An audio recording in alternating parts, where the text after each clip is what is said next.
Welcome to the Global Marketing Show, where we explore how language and culture impact global business. I'm Wendy Pease, your host and president of Rapport International. Let's get started. Welcome, listeners, to another episode of the Global Marketing Show. So today we've got a real global marketing expert that has come on. You're going to be excited to hear in all the places she's worked with and all the brands she's worked with. But before I get into her introduction, let me remind you that the podcast is brought to you by Rapport International, that provider of high quality written translation and spoken interpretation services in over 200 languages. And so today's tidbit is about learning languages. So, if you have a good translator, a good interpreter, you don't need to learn the languages, but different countries take different views on teaching languages in schools. In Luxembourg, language learning constitutes about 50% of educational time throughout a student's career. Students learn Luxembourgish, German, French, and English, and sometimes they even learn Latin, Spanish, and Italian. So if you think your school taught enough language, obviously you haven't gone to Luxembourg. Yeah, that would be a great addition to the American school system, that's for sure. Those of us with global marketing experience certainly think so. So, Jen Facon. Focon. You're not the only one to mispronounce it. I don't take it personally. I should have checked before I went to say it. Well, she's a strategic consultant at the USCIB Foundation, and they support the U.S. Council for International Business that represents businesses at the UN, and it works with the U.S. federal government across business. She's also a senior marketing strategist for a number of independent ad agencies, including DemandBright, a global growth marketing agency. She has worked at Ogilvy, McCann, BBDO, and Dentsu, and she's worked with large multinational clients like Microsoft, General Motors, Nestlé, Visa, MasterCard, and she's lived all over the world. So Jen, welcome. I'm so thrilled, Wendy, that you reached out. You and I have met over the years at a lot of American Marketing Association events, but, we both really have a passion for global marketing and the importance of great communications in every culture and every language. So I'm thrilled to be here. And as you're listing off those clients, I think the thing that I'm most proud of in my career is I'm thinking about the people that I worked with and the relationships that I still have with those people, not only here in the US, but around the globe. So thrilled to be talking about, our joint passion of global marketing. So what was one of your most memorable global marketing projects or initiatives that you worked on? I'm trying to think which one to pull out of my hat. I'll start this way. I'm still very close with my clients at Nestlé in Malaysia, and I had worked at Nestlé globally out of their Pasadena office on big global campaigns. But I'm really proud of the work we did in Malaysia because we were able to take big global strategies and without a lot of money, make great impact in a market that really was under recognized, but had a very strong brand loyalty across Nestle. And we were bringing coffee to a tea drinking nation. And we came up with a strategy that was about giving samples and experiencing coffee in a new way. And this was before the big Starbucks revolution. And we decided, instead of trying to intercept the morning tea drinking behavior, is we looked at the afternoon social family community, which was very tied to the Malaysia marketplace. And we did a series of direct mail packages back in the day of direct mail and gave samples and then asked for their feedback. And we really ended up changing the entire strategy for Nescafe across the region because we weren't competing with the morning, which was tea. We looked at an entire region and created the afternoon experience, which then became the Starbucks revolution, the cafe revolution. So I'm really proud of that work. And we still talk about it on Facebook between those of us who worked on the campaign and our Nestle Malaysia clients, because it was so breakthrough and it was just about keeping it simple, using less budget, but using it wisely and getting feedback from the customers. So really old school relationship marketing, it's still what we need to do with any campaign of any size. So how did you come up with that? Like, what was your process for entering that market and changing it? Well, we had a pretty great relationship with Nestle around the globe, and I was based in Singapore. We flew up to Malaysia, which was an hour away, and we started to really talk about what we could do. And I've always been under the mindset that a great strategy can be executed at any cost. It doesn't have to be a $20 million Super Bowl ad. It can be about having $100,000 and using the information you had. And Nestle Malaysia already had a database of addresses around the country, both peninsulas. And I said, why don't we use that and use it for the tea drinkers, families of a certain age and location, and only do it for the quantity we can afford. And let's just think about it as three communications. When I'm doing strategy, I always think about the three hits. You don't want to do more than that or less. It's like, what are the three messages?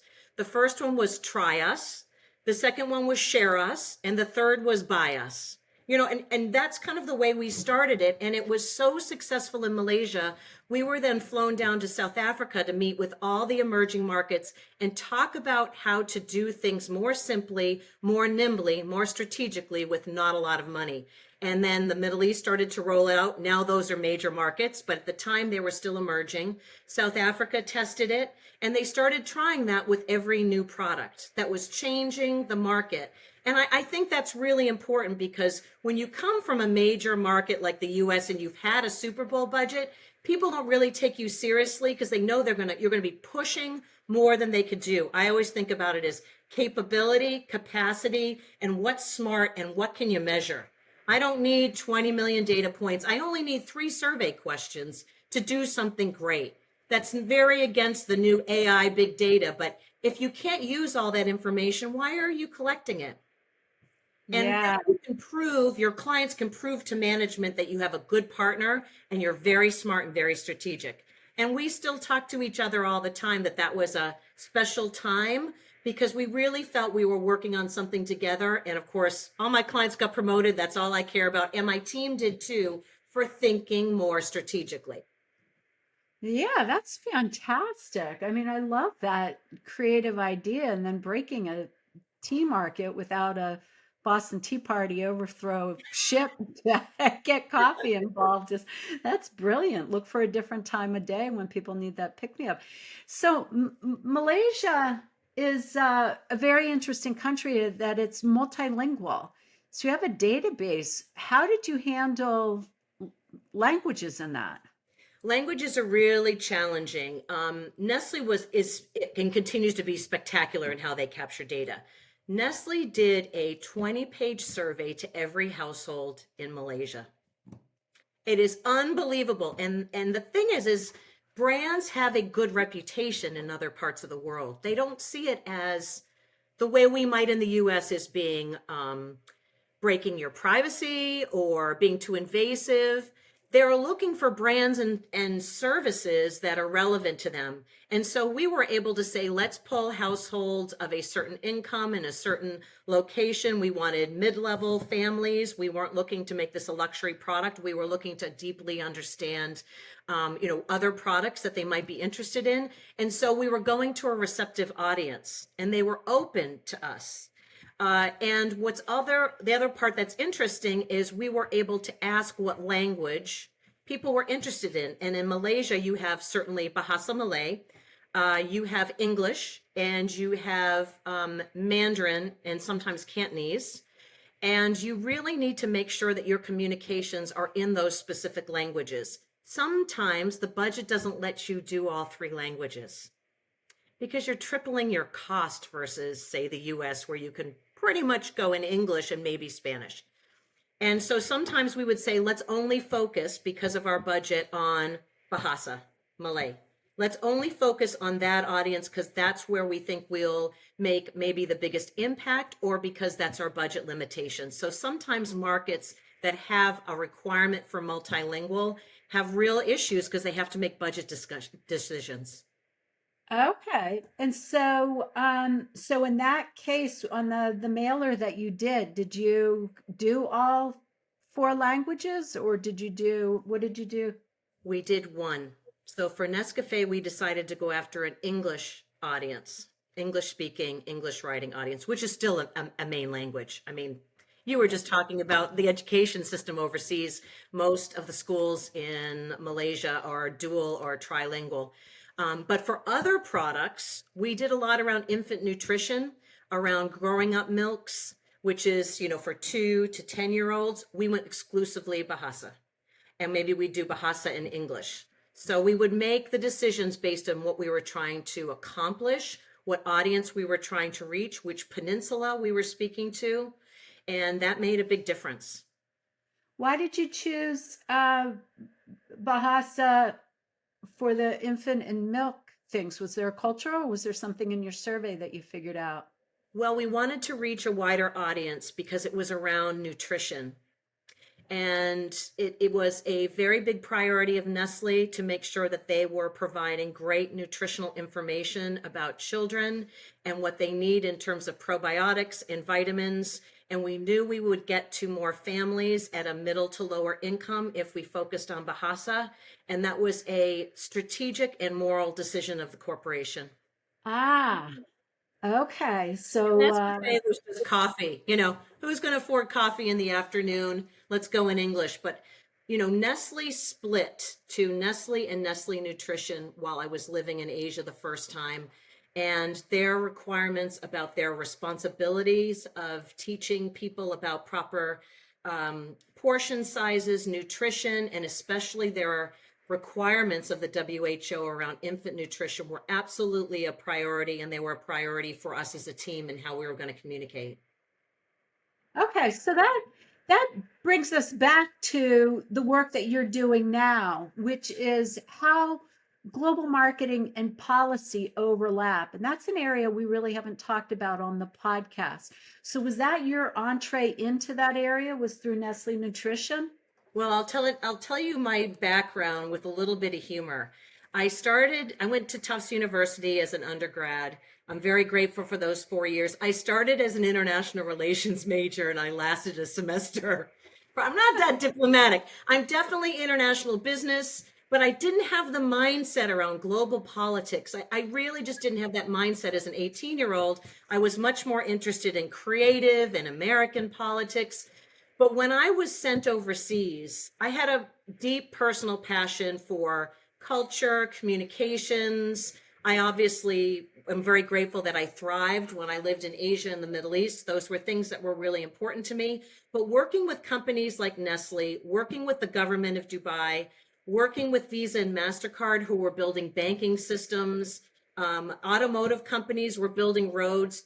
So much of what I was seeing in the emerging world was really international development and the role of business and wanting to build great economies.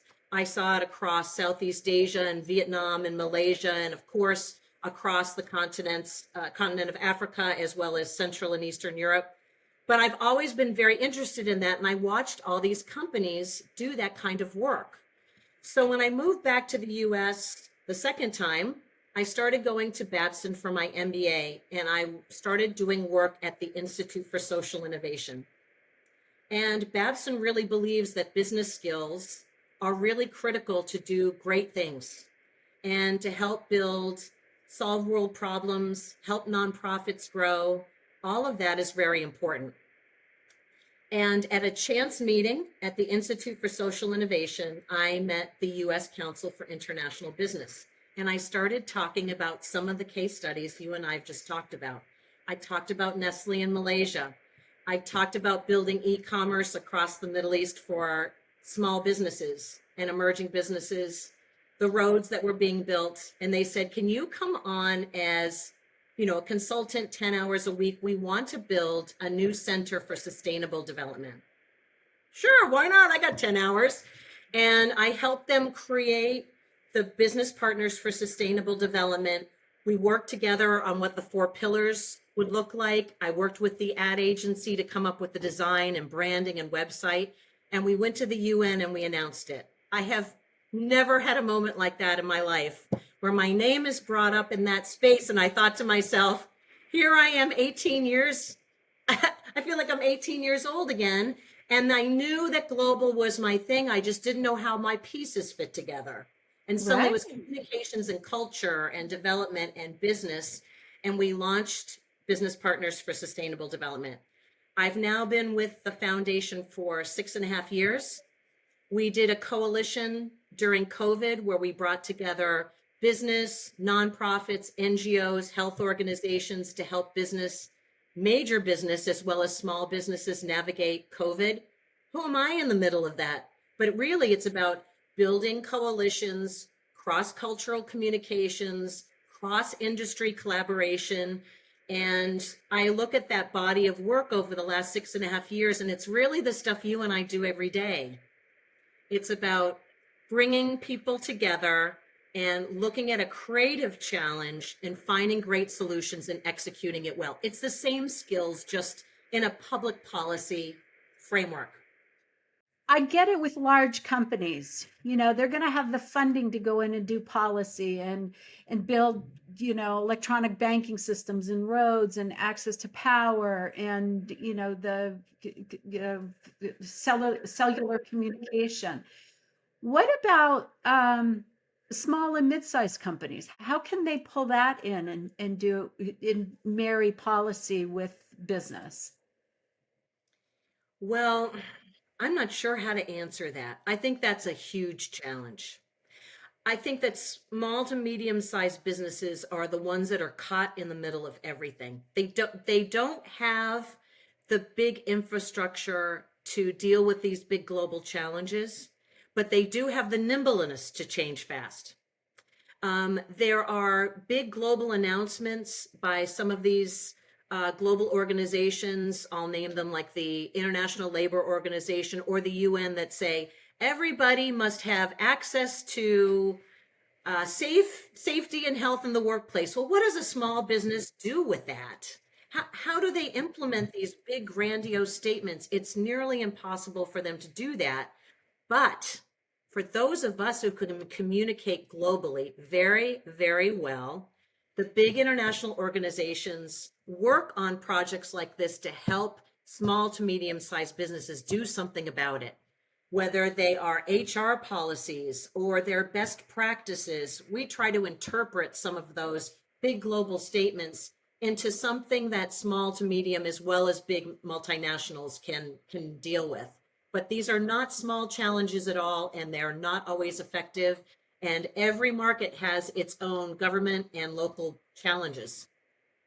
Right, right. So I guess that's what it is partnering with the larger companies that might have the infrastructure, but then also understanding how the products and services that you offer may help the challenges of the local markets that you're going into.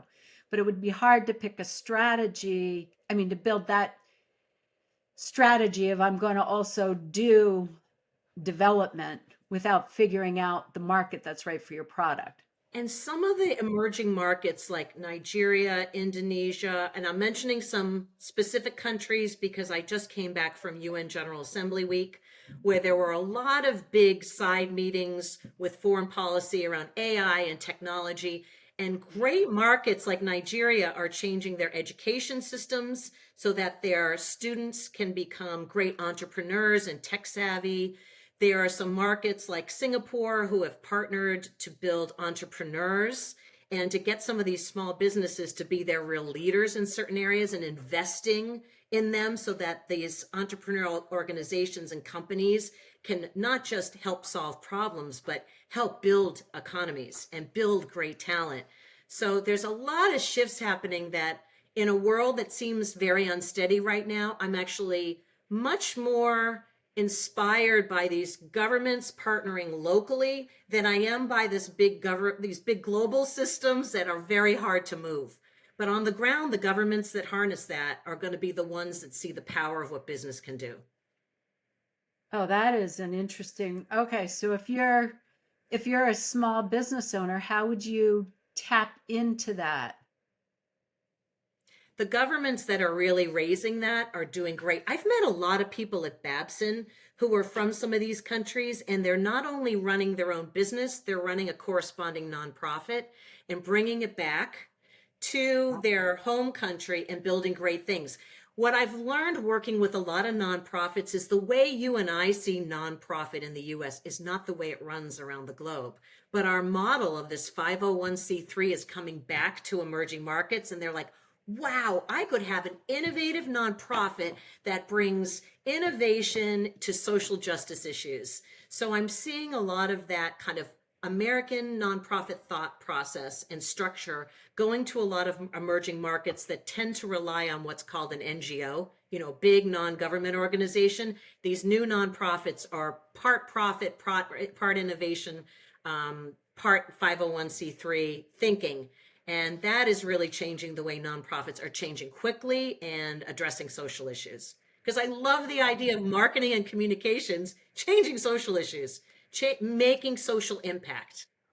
Right, and then you've got a nonprofit that is able to raise some money to do the things that they want rather than relying on the funding from the NGOs or the governments, which, as we're feeling, can dry up. Yep, and most of that funding of social projects in emerging markets is from government, which is still very, very important. But Yes. but a nonprofit in a market like Somalia, you're talking about Rwanda, and getting a different type of funding that can go and work on one specific social issue or build up an education system is a new dynamic that will help shape markets and futures. Yeah, that's fantastic. Okay, so you're talking about communications and technology. So I want to hear a little bit about your history about communicating and translating and working with interpreters, and then jump into, what technology is doing for that, like what you're seeing in there. So back when you were living internationally and doing the global marketing, you're probably still doing it now. How did you typically handle the translations through the agencies for your clients? So we had there are a few processes that take place when you are doing translations. And I say this somewhat tongue in cheek because I'm about a little bit distanced from the big network agencies, but we fought this challenge all the time, whether it was UPS or for General Motors across the Middle East, is headquarters wants to do it as cheaply as possible. Yeah. And that means in regions like the Middle East, they want to do word for word translations. So you hand it to a translator, or what we would now do is Google Translate, and that is a horrible way to do it. One is it doesn't read correctly, it doesn't read culturally, and very often the copy comes from the US, and Americans specifically, Europe not so much, but American copy, you don't realize how many colloquialisms you're using in your copy. And I love a great copywriter when they do that because it makes it warm and friendly, but it does not translate at all when you go to a region like the Middle East. My creative team in Dubai had a list on the wall of the top 10 things that Jen says that are ridiculous. And I didn't realize how much I was doing this, but I used to say, all right, I'll get out of your hair. They're like, what is this about your hair? So you know what I mean? Like you build that to build rapport and humanity, and you use it to maybe make a tense situation warm and friendly. And I didn't realize that until I lived there. But you really, what I have found is the best model for translations, other than my crazy one-liners, is we would often do a word-for-word translation on big volumes of copy to get the work done. And then we would use a specific in-house translator. And in Dubai, we had one on staff full-time on staff, not only the third-party translator, but it was so frequent that we needed to do this correctly because in Arabic, you actually have three forms of Arabic. You have female, male, and generic. And then you have different forms of Arabic in every Arabic speaking country. Saudi is different than UAE. So sometimes you have to do a trade off and say, our company is going to use Saudi Arabic everywhere it appears. But that means you already have three versions of Arabic on your website before you've even launched the site. And then it reads right to left. And then you have the English that reads left to right. So sometimes you have to make the tough choices. But we've always pushed that in the Middle East, you had to have all four to show that you're a legitimate, respectful company. And that was our position globally. English, female Arabic, male Arabic, and generic. Especially if it's a letter. Especially if it's a letter, you need to make sure it's addressed properly. Yeah. Yeah. Because you Okay. can't even get out of my hair in your letters. I want that list of top 10 things, and we'll post it on the show notes, or I'll at least get a kick out of it. So if you can share it with me afterwards. Yeah, it became funny. And then we found that my colleagues and I found that some of our colloquialisms in English are the same in Arabic or across the Middle East. So it was funny how close the cultures really are in a world that wants to keep us separated. We found they were similar.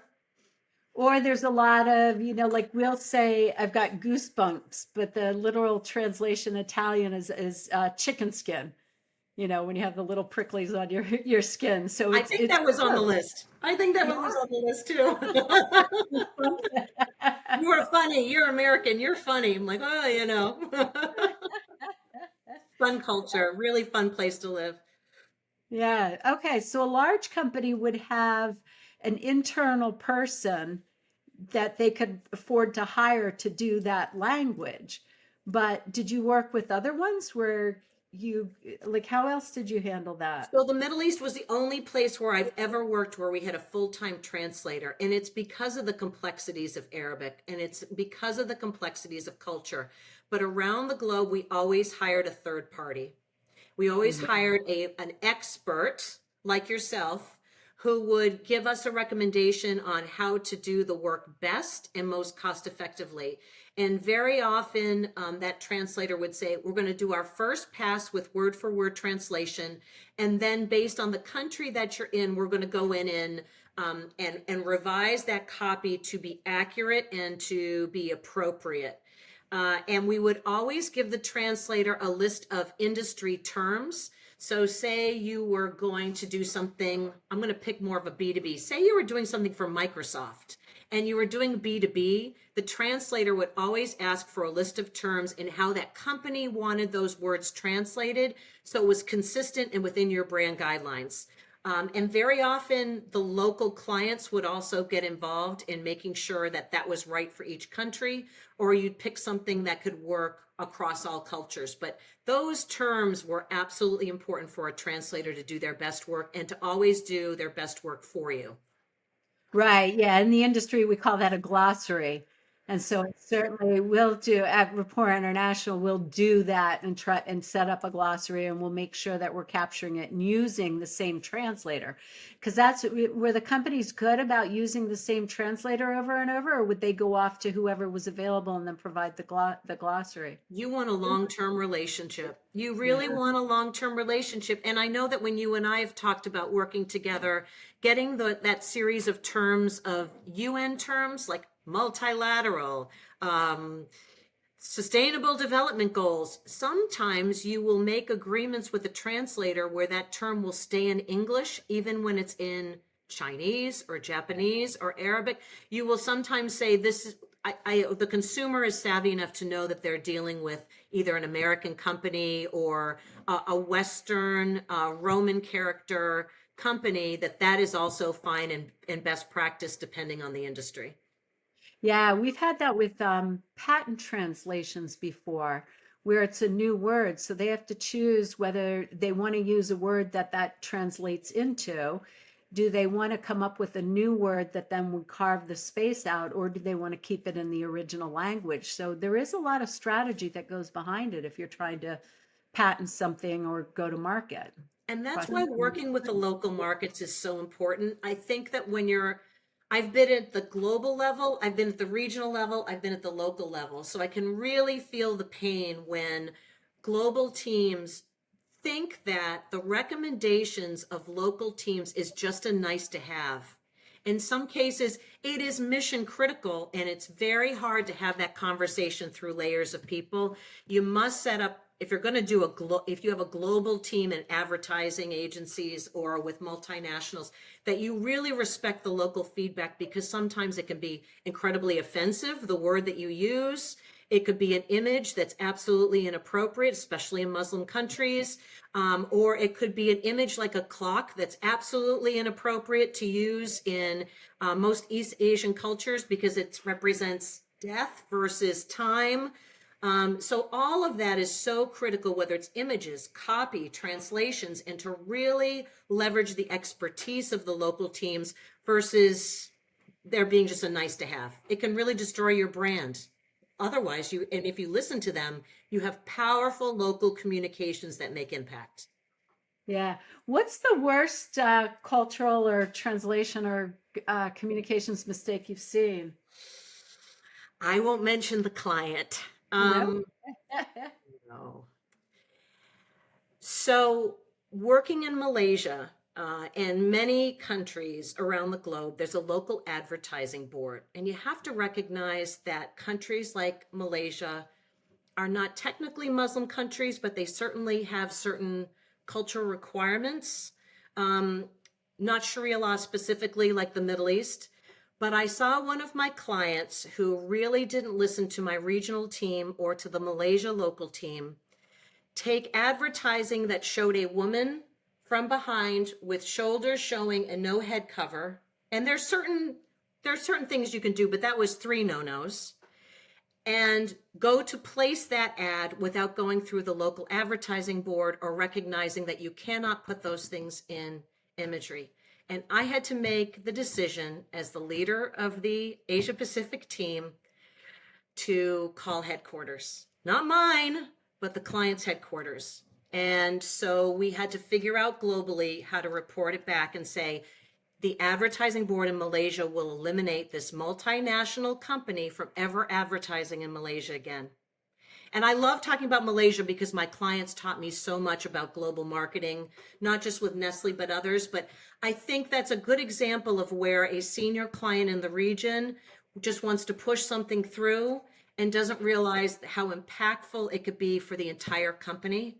And to me, that's still the example that I use of what is inappropriate, inconsiderate, and you have to kind of put some standard operating procedures around reviews to make sure that you are not getting eliminated by the government advertising board.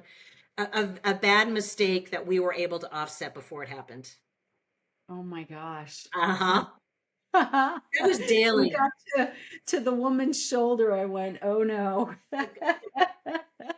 And Malaysia is not a very strict country, but they do have No. some basic rules, and they have the government board there to prevent things from happening and to make sure that companies have a place to guide them. It's in doing advertising there is spectacular because you have certain operating procedures in place to help provide those guide rails. As new companies come to the country, they're not making mistakes. They've got a board that will help guide them. So that was a good place to cut your teeth when you really Yeah. want to learn about specific Oh, that's issues and good. problems. Yeah. So rather than looking at it as multicultural, it's going to be more difficult. It's really a contained country with guidance that it's a good place to cut your teeth. Yeah. Huh. How about the kind of craziest global marketing campaign that you've worked on that was successful? I'm going to talk about Microsoft. I wasn't technically on Microsoft in Asia Pacific, but I started to become quite good and respected in how to communicate local creative differences back to the US. And Microsoft was pushing Office 365, which we all now know and love, but they were communicating the benefits of Office 365 versus their competitors at the time around the globe. And the US came up with, the San Francisco team came up with a campaign called Dinosaurs. And here's a great example of an item or image that doesn't resonate the same way in every country. But our global team of Microsoft really listened. And I thought that was great. They were trying to demonstrate in this campaign by showing dinosaurs that their competitors were out of date. So you and I, growing up in the US, think of dinosaurs and the image as being old, extinct. So that immediate image made a lot of sense. And for Yeah. most markets, it made a lot of sense. It was basically saying, you're a dinosaur if you're using anybody other than us. I loved the idea. And a lot of markets around the globe loved the idea. And what I really respected about our creative team in San Francisco is, unlike a lot of our other pieces of business that might only call a few markets for input, they asked for input from every market, because this was a huge launch and they're very globally minded. In Japan, for example, and this was then, may not be now, the idea of a dinosaur was like a cartoon character, so it didn't translate. So Oh, in some markets, we could say, don't be extinct like a dinosaur, so we changed the copy. But in some markets, there was no direct coalition and we had to do a completely different execution. But because they listened to the team and because I had learned over 5 years how to communicate back to headquarters, we actually changed the campaign in certain markets, and we gave local markets the opportunity and the freedom to adapt the campaigns. That was very, very smart, and it was very expensive, but it was a very expensive launch. And clearly it was yeah. worth it in the long run. It's funny, I ran into my Microsoft client when I worked at BBDO, different agency, on a different client, and I was working on Visa. And he said, I remember your emails. And he and I had never met in person before. He said, I remember your emails because they would say, ask Jen to send something over, because I was usually pretty honest. This campaign won't work, kill it. Or in this case, I said, I think you need to adapt this campaign because the idea is powerful and it will resonate if you let the local markets make the changes. So we use Do you that as a, remember some of the local markets and what they adapted it into? some of them like the idea of the cartoon character thing. So they leveraged the cartoon character and did it more like a 3D and kind of 3D design. And they liked that idea for small businesses because it wasn't so overly serious. So some turned up the humor in certain markets. Okay, so the competitors are kind of a joke, and so the dinosaur would. Oh, okay. Certain markets that are really into animation, like the Koreas and Japans, could play on that because that's so a part of the culture. Yeah, Some took it exactly as is, and they just changed the copy to make the connection between extinct and out of date a little more clear.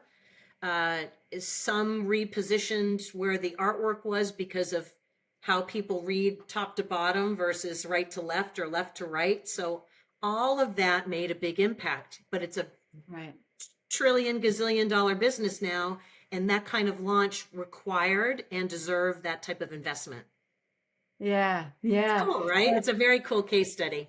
It is absolutely a cool case study. We did a tagline for Staples, and they were talking about refrigerator art, which works in the United States because it's art you hang on your refrigerator, your kids art.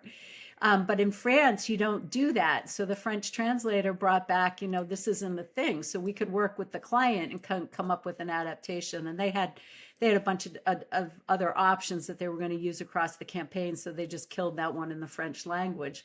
But Whoa. it's, that translator is your first conduit of cultural information to come back. But when you think about a big global campaign, the strategy can still be done globally because the idea was what you're using is dead, it's extinct. What we're doing is new and will grow. That still in that creative concept and the insight was, the consumer can't make this thing work. We need a SaaS solution, or whatever that insight was still relevant. The idea of the dinosaur as the image may not have been the only one. Doesn't mean the global campaign wasn't completely on strategy. And that's when you can really show the power of a global team versus a lot of clients saying, well, we just want everything done centrally. Well, maybe, maybe not. Maybe, maybe not. Yes, yeah. So you're working with all sorts of people that are doing global marketing, and oftentimes people will have fears about getting into global marketing. Obviously, you didn't because you were drawn so young into it. What are some of the fears that you've seen your clients or coworkers experience about doing global marketing? I don't think it's the staff that has fear of doing global marketing. What I don't see enough of that I had the chance to do is sending their growing employees around the globe. And companies and agencies don't invest in that enough. I had so many amazing staff members in different parts of the globe say, I want to move to Asia, or my Asian team wanting to move to London. And I don't think we do enough of that. And some companies will do 6 months at a different location, or even in a different role, in a completely different department. And those companies that do that are more globally minded, and they're better in turn at global business, which makes them better at global marketing. Ah, right, right. So the only reason I got to go overseas is when I worked at McCann, the McCann Erickson advertising agency, not MRM. I was part of the direct marketing. We sat in the basement kind of group. Now digital is everything, but at the time we weren't the priority company. McCann had a 6-month transfer program to go somewhere overseas. And I was the first non-McCann person from one of the other sister companies to go on that. And I was sent to Sydney. And I decided not to stay in Sydney. I was sent up to a regional meeting in Singapore, and I just never left. I didn't even go home. I had a house in Michigan. I sold it. My friend took my car and sold it for me. I just never left. And I think if we did more of that, Yeah. we would be, our younger employees would be more committed. They'd learn certain skills. It would force organizations to train better, to talk about cross-cultural communications. And I think that is the biggest failure right now. It's not a fear of the employees. They want it. It's a fear of the organizations and investing in it. Yeah, that's so fascinating. And I have a full belief that every kid should do an exchange program while they're going up through the American school system to get that international experience because it changes your life. All You of know, my college friends went overseas for a semester and I didn't. And I never thought I'd get that opportunity. I went around the globe twice. It was exhausting, but I did it. Don't do it like I did. Don't do six international moves in a decade. Don't do that. oh, I know. Well, we did when I was young. We lived three places and in well, I'll have to add it up, but less than a decade. Wow. But my parents were responsible for the moves. I just had to show up at the new schools and the new cultures and figure all that out. So it is life changing. Yeah. So let me tie you back to, you're really into technology and AI, and we were talking about translation. Where are you seeing technology take global communications? There are so many major technology innovations, and it's not just AI.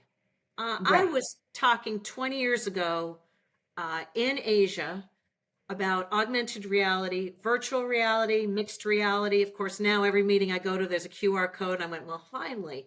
Yeah. And AR has never really taken off here the way it has in other parts of the world. Um, AI is certainly what everybody's talking about, and I'll answer your question in a moment. But I was just at UN General Assembly Week and at Foreign Policy's day-long seminar on AI and data transformation. And there's also quantum computing. There are a number of other innovations that are shifting everything, but everybody's hyper-focused on AI, which isn't a bad thing, but it's not the only, it's not the new, it's a new shiny object. Right. I think that AI may be the great equalizer as global communications continue to expand.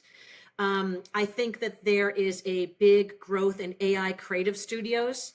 Both Demand Bright that I work with and a couple of other independent agencies have created AI creative studios that are helping them adapt faster, better, smarter, and do it culturally. I think that if you use AI creative tools correctly, you can identify and have the data to report back to global to say, see, even our data and AI tools are saying this isn't appropriate for this culture. I think if you use them correctly, they don't have to replace the creative ideas that will never be surpassed by technology. Our great creative minds are still our great creative minds, but they will help you overcome bias. They will help you overcome cultural issues and identify them, and they can help validate the impact of what that campaign or that translation could be. So I say harness it to not justify what the point you want to take, but to help you look at things holistically and to identify barriers to speed great creative ideas to market. Yeah. Yeah, that was really good insights. That's I see so many companies saying, "Oh yeah, we're now in AI da da da da da," and I'm like, AI is just the tool. It's just the tool. What are you giving me? I don't want you to give me AI. I want you to give me a solution. So yeah, good And what answer. version of AI are you talking about? I've sat in a lot of meetings, get my mouth shut, but I won't hear a lot of people who don't know what they're talking about saying the same three sentences about AI. But when I got into that foreign policy meeting, they were all top-notch people who had the right points, that were looking at great solutions, not only for marketing, but for social innovation and partnerships between business and governments on how to harness the power to do great things business-wise, as well as social, impacting social issues. So there's still a lot of positive, great people who are driving great change. Yeah, yeah. Well, that's good to hear. We have run out of time and I have like 50 more questions to ask you. So we're obviously going to have to get together for lunch or re-record another podcast. I But love that. this question's coming up at the end. What's your favorite foreign word? Well, since I talked about get out of my hair when I lived in Dubai, I'll talk about the word that I loved most when I lived in Singapore, and I lived there twice. The word is angmo, A-N-G, and the next word is mo. So it's really one word, sometimes two. It's Hokkien for red-headed devil, and it's what us white expats from the West are called, somewhat affectionately and sometimes not affectionately. But it's really to refer to all the Westerners that come barreling in to Asia, and as they would say, on things and leave. That's what they would say. It's my favorite word, and I love Hokkien because the phrases that I know are all very colloquial and very funny. So my sincere love to all of my colleagues and friends in Singapore who use that word occasionally. Oh my gosh, that is such a good one. It reminds me of the moving company Gentle Giant. Oh, And yeah. so, in the US, it has we'll be gentle with your stuff, but we're a giant, so we can move it strongly. Well, the owner of that is a tall guy, very fit. And he said, "Oh, what I want to do is get a t-shirt made in China that says Gentle Giant on it." And so the guy looks at him and he ends up, there's no translation for Gentle Giant, and he couldn't get the meaning quite right across, or however they were communicating, and he ended up putting something on the shirt. And my friend was walking around and people were looking at him and laughing, and he gets back to the hotel and he says, "What does my shirt say?" And it says, "Large homosexual man." See, see, the thing is people don't realize that across Asia, the Middle East, Eastern Europe, they all know about American culture. They know what it really means in our culture, but it's how funny it is in theirs. And there's a great sense of humor about our Great sense of strange ways. humor. Yeah. Well, Yeah, yeah. Well, where can people reach you if they'd like to know more? So you're welcome to find me on LinkedIn. Just search Jen Focon, and it will also say Masters of Ed, MBA. You can also email me at jfocon@live.com. And I'm always speaking with American Marketing Association, so you can always find me at our in person at our networking events and education events. I have one on virtual production on October 30th at my friend's agency called Adventures, their Door G virtual production studio on the 30th. We'd love to see you there. Okay, and so everybody who's listening knows Jen's name is Jen, and then Faucon is Faucon. C-O-N. So certainly find her on LinkedIn or her email, and we'll put that in the show notes. So thank you for tuning in and listening. These are some great stories. If you know somebody who does global marketing, send this episode off to them so they can hear the real practical advice that Jen has shared on this. And of course, give us a 5-star rating and follow us so you make sure and catch new episodes coming out. So thanks so much for tuning in.